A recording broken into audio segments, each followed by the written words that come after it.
बैतूल जिले के चिचौली क्षेत्र में किसानों की समस्या को लेकर विधायक प्रतिनिधि संतोष बटनू पटेल, अशोक राठौर, कांग्रेस नेता कमल रंजन शुक्ला, कमल आर्य, प्रदीप शुक्ला, अक्कू पटेल ने राज्यपाल के नाम तहसील कार्यालय में ज्ञापन सौंपा है। उन्होंने कहा है कि गेहूं खरीदी केंद्र में किसान परेशान हैं। यहाँ किसी भी प्रकार की कोई भी व्यवस्थाएं नहीं है, पीने के लिए पानी भी नहीं है और टेंट भी नहीं लगाया गया। इसके अलावा अन्य किसानों की जो समस्याएं हैं वह भी उन्होंने साझा की हैं। तहसीलदार लवीना घाघरे ने भी कहा है कि गेहूं खरीदी केंद्र में टेंट लगाने हेतु और पेयजल व्यवस्था अच्छी हो, इसके लिए आदेशित करती हूं। तो वहीं किसानों की समस्याओं के लिए उच्च अधिकारियों से बात कर समस्या का हल निकालने का प्रयास भी करती हूं। वॉइस ऑफ राइट्स के लिए बैतूल से मनीष राठौर की रिपोर्ट।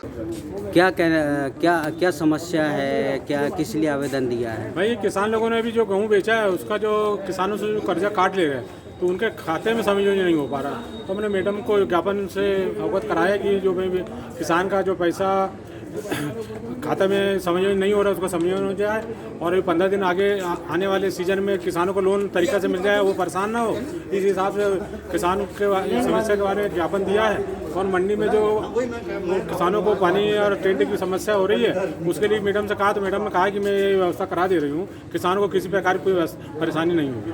आप तहसील में क्यों पहुँचे हैं, किस लिए आवेदन दिया है आप लोगों तहसील ने? में हम ज्ञापन देने पहुँचे थे। हमारा निवेदन ये था कि गेहूं किसान जो बेच रहा है उसमें वो 50% राशि काट ले रहा है, जिसके ऊपर सोसाइटी का ऋण है, लेकिन वो ऋण खाते में जमा नहीं हो रही, समायोजित नहीं हो रही है। हम ये चाह रहे हैं कि वो ऋण खाते में समायोजित तुरंत हो, जिससे किसान को अगली फसल का लोन तुरंत मिल जाए।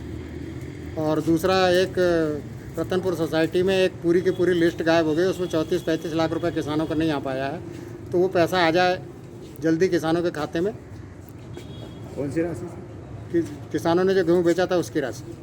लोन काट के 35 लाख रुपए है, लोन सहित तो और ज़्यादा है, करीब 70 लाख के आसपास होगी। आधा ऋण काट रहे हैं लोग।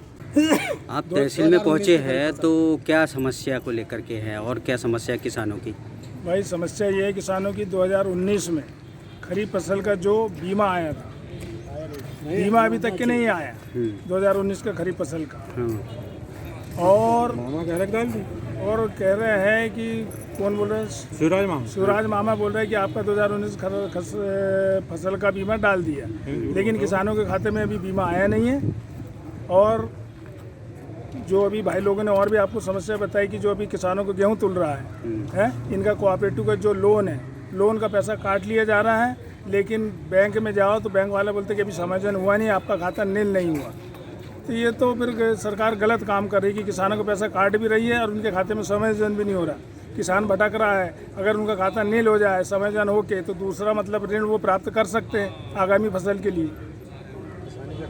किसानी का टाइम हो गया, मुआवजा 25% मिला था, 75 बाकी 25% मुआवजा मिला था, 75% अभी बकाया है, उसको वो दिया जाए बीमा। 75% जो रोका हुआ है बीमा दिया जाए, मुआवजा दिया जाए और बीमा दिया जाए। 2019 के साथ हो गवर्नमेंट, किसान परेशान नहीं होगा। किसान इस समय बहुत परेशान है, गवर्नमेंट उसकी तरफ नज़र लगे कि किसान को किसी तरह की कोई परेशानी नहीं हो। आने वाले सीजन में उसे खाद, बीज, लोन सब समय मिले, जिससे किसान अपनी समस्या को और अपनी खेती को तरीका से बोलेंगे। नहीं तो 40% उद्योग खत्म हो चुके हैं। किसान के भरोसे गवर्नमेंट चल रही है। ये मोदी जी को समझ में नहीं आ रहा है। अभी 1 महीने बाद जब पानी गिर जाएगा, बीमारी फैलेगी, तो मोदी जी को समझ में आएगा। अभी मजदूरों को लाने के लिए इनके पास पैसा नहीं है, लेबर भटक रही है, बच्चे को लेकर घूम रही रोड पे मैडम, अब पैदल चल रही है। विदेश से प्लेन से। ये जो सोसाइटी में गेहूं की खरीदी की जा रही है वहाँ पर व्यवस्था है नहीं आपकी, और साथ ही ये बीमा और ये इनकी समस्याओं को लेकर के आवेदन तहसीलदार को दिया है, इस पर आप क्या कहना चाहोगे? सोसाइटी जो गेहूं खरीद रही है वेयर हाउस में है, वहाँ किसानों के लिए पूरी व्यवस्था की है सोसाइटी की तरफ से। टेंट लगा हुआ है, कुर्सी लगी हुई है, पीने के पानी के लिए मटके भरे हुए हैं, टैंकर सामने खड़ा हुआ और सोशल डिस्टेंसिंग के आधार पे खरीदी की जा रही है। दूसरा कि जो किसानों के ऊपर कर्जा है उनसे 50% की राशि गेहूं खरीदी में काट ली जा रही है।